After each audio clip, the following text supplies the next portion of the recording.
প্রিয় দর্শক, আসসালামু আলাইকুম। আমি আজকে রানী ভবানীর বাবার বাড়ি ভিডিও করে দেখাবো।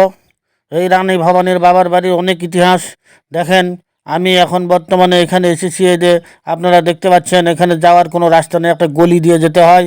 আর এখানে শুধু জঙ্গল আর জঙ্গল, চারিদিকে বাঁশঝাড় গাছপালা, কোনো কিছুই নেই। রানী ভবানীর বাবার বাড়ি বর্তমানে ধ্বংসের দ্বার প্রান্তে।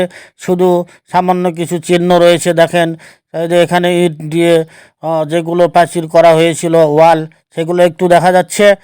আর এই রানী ভবানীর বাবার বাড়ি বগুড়া জেলা আদমদিঘি থানা সাতিয়ান গ্রামে। সপ্তদশ শতাব্দীতে এই সাতিয়ান গ্রামের জমিদার আতারাম চৌধুরী ছিলেন। তিনি ছিলেন নিঃসন্তান। সন্তানের আশায় তিনি বাড়ির পাশে নির্জন পুকুর পাড়ে ঈশ্বরের কাছে প্রার্থনা করতেন সবসময় এবং পূজা করতেন। তারপর তিনি একটি কন্যা সন্তানের বাবা হন, যার নাম রেখেছিলেন ভবানী। এটাই সেই রানী ভবানী। রানী ভবানীর বয়স যখন 10 বছর, তখন তার বিবাহের প্রস্তাব এসেছিল নাটোর জমিদার পরিবার থেকে। তখন তিনি 3টি শর্তে রাজি হয়েছিলেন। একটি শর্ত হলো, প্রথম 1 বছর তিনি বাবার বাড়ি থাকবেন। দ্বিতীয় শর্ত, প্রতিদিন একটি করে পুকুর খনন করতে হবে। তৃতীয় শর্ত, প্রজাদেরকে স্বাবলম্বী করে দিতে হবে। এই শর্তে তিনি রাজি হয়েছিলেন। প্রিয় দর্শক, আপনারা যারা রানী ভবানীর বাড়ি দেখতে চান, আমার এই ভিডিওর মাধ্যমে দেখতে পারবেন। দেখেন, বর্তমানে কিছুই নেই। অনেক এরিয়া, বিশাল বড় জায়গা বর্তমানে পড়ে রয়েছে। আশেপাশে অনেক জায়গা দখলও করেছে। এলাকাবাসীর মাধ্যমে জানতে পেরেছি অনেকে দখল করেছে।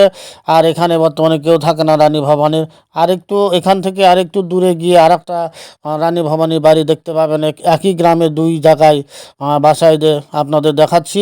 এটা আরেকটা রানী ভবানীর বাড়ি ছিল। এখানে দেখেন, কিছুই নেই। এখানেও বর্তমানে দেখা যাচ্ছে ধ্বংসের দ্বার প্রান্তে শুধু ইটার একটু প্রাচীর দেখা যাচ্ছে। প্রিয় দর্শক, আমার এই ভিডিওটি কেমন লাগলো অবশ্যই আপনারা লাইক কমেন্ট করে জানাবেন।